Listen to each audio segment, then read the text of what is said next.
श्रद्धालुओं, जय श्री कृष्णा, जय श्री राम, जय श्री राधे राधे, जय श्री महाकाल। इस प्रवचन में आपको श्रवण कराएंगे भरत के वंश का वर्णन। श्री सुखदेव जी कहते हैं, राजन भरत जी का पुत्र सुमति था।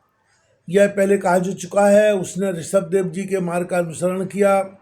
इसे कलयुग में बहुत से पाखंडी अनार पुरुष अपनी दुष्ट बुद्धि से वेद विरुद्ध कल्पना करके उसे देवता मानेंगे। उसकी पत्नी वृद्धसेना से देवताजित नामक पुत्र हुआ। देवताजित के असुरी गर्भ से देवधुनि के धैनुमति से परमेष्टि और उसके सुवर्चला के गर्भ से प्रतीह नाम का पुत्र हुआ। इससे अन्य पुरुषों को आत्मविद्या का उपदेश कर स्वयं शुद्धिचित होकर परम पुरुष श्री नारायण का साक्षात अनुभव किया था। प्रतीह की भार्या सुवर्चला के गर्भ से प्रतिहर्ता, प्रस्तोता और उद्गाता नाम के 3 पुत्र हुए। ये यज्ञादि कर्मों में बहुत निपुण थे। इनमें प्रतिहर्ता की भार्या स्तुति थी। उसके गर्भ से अज और भूमा नाम के 2 पुत्र हुए। भूमा के ऋषि कुल्या से उद्गीत, उसके देवकुल्या से प्रस्ताव और प्रस्ताव के निउत्सा के गर्भ से विभु नाम का पुत्र हुआ। विभु के रति के उदर से प्रथुषण के आकुति से नक्त और नक्त के द्रुति से गर्भ से उदार कीर्ति राजर्षि पूर्वक गाय का जन्म हुआ। ये जगत की रक्षा के लिए सत्गुण को स्वीकार करने वाले साक्षात भगवान विष्णु के अंश माने जाते थे। संयम आदि अनेकों गुणों के कारण इनकी महापुरुषों में गणना की जाती है। महाराज गय ने प्रजा के पालन पोषण, रंजन, लाड़ चाव और शासनादि करके तथा तरह तरह के यज्ञों का अनुष्ठान करके निष्काम भाव से केवल भगवत प्रीति के लिए अपने धर्मों का आचरण किया। इससे उनके सभी कर्म सर्वश्रेष्ठ परम पुरुष परमात्मा श्री हरि के अर्पित होकर परमार्थ रूप बन गए थे। इससे तथा ब्रह्मवेत्ता महापुरुषों के चरणों की सेवा से उन्हें भक्ति योग की प्राप्ति हुई। तब निरंतर भगवत चिंतन करके उन्होंने अपना चित्त शुद्ध किया और देहादि अनात्म वस्तुओं से अभाव हटाकर वे अपने आत्मा को ब्रह्म रूप अनुभव करने लगे।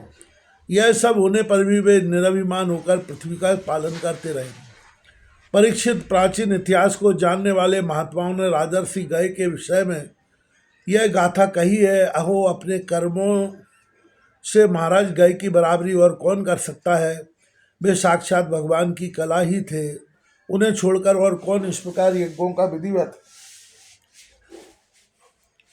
अनुष्ठान करने वाला, मनुष्य बहुज्ञ, धर्म की रक्षा करने वाला, लक्ष्मी का प्रिय पात्र, साधु समाज का शिरोमणि और सत्पुरुषों का सच्चा सेवक हो सकता है।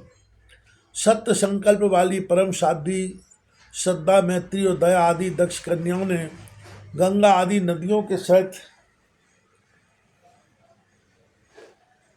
बड़ी प्रसन्नता से उनका अभिषेक किया था तथा उनकी इच्छा न होने पर भी वसुंधरा ने गौ जिस प्रकार बछड़े के स्नेह से पिन्हाकर दूध देती है, उसी प्रकार उनके गुणों पर रीझ कर प्रजा को धन रत्नादि आदि सभी अभिष्ट पदार्थ दिए थे।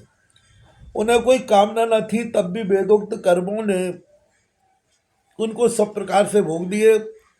राजाओं ने युद्ध स्थल में उनके बाणों से सत्कृत होकर नाना प्रकार की भेंटें दी तथा विप्रों ने दक्षिणादि धर्म से संतुष्ट होकर उन्हें परलोक में मिलने वाले अपने धर्म फल का 6ठा अंश दिया।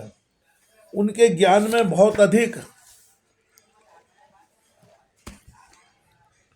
सोमपान करने से इंद्र उन्मत्त हो गए थे तथा उनके अत्यंत श्रद्धा और शुद्ध निश्चल भक्तिभाव से समर्पित किए हुए यज्ञ फल को भगवान यज्ञ पुरुष ने साक्षात प्रकट होकर ग्रहण किया था, जिनके तृप्त होने से ब्रह्मा जी से लेकर देवता, मनुष्य, पशु, पक्षी, वृक्ष एवं तृण पर्यंत सभी जीव तत्काल तृप्त हो जाते हैं। वे विश्वात्मा श्री हरि नित्य तृप्त होकर भी राजर्षि गय के यज्ञ में तृप्त हो गए थे। इसलिए उनकी बराबरी कोई दूसरा व्यक्ति कैसे कर सकता है। महाराज गय के गयंती के गर्भ से चित्ररथ सुगति और अवरोधन नामक 3 पुत्र हुए, जिनमें चित्ररथ की पत्नी ऊर्णा से सम्राट का जन्म हुआ। सम्राट के उत्कला से मरीच और मरीच के से बिंदुमती से बिंदुमान नामक पुत्र हुआ। उसके सर्गा से मधु, मधु के सुमना से वीरवृत और वीरवृत के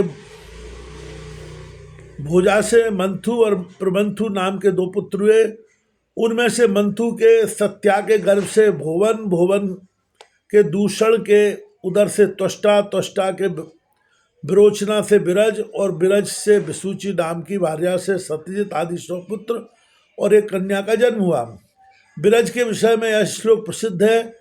जिस प्रकार भगवान विष्णु देवताओं की शोभा बढ़ाते हैं, उसी प्रकार इस प्रियव्रत वंश को इसमें सबसे पीछे उत्पन्न हुए राजा विरज ने अपने श्वेत से विभूषित किया था।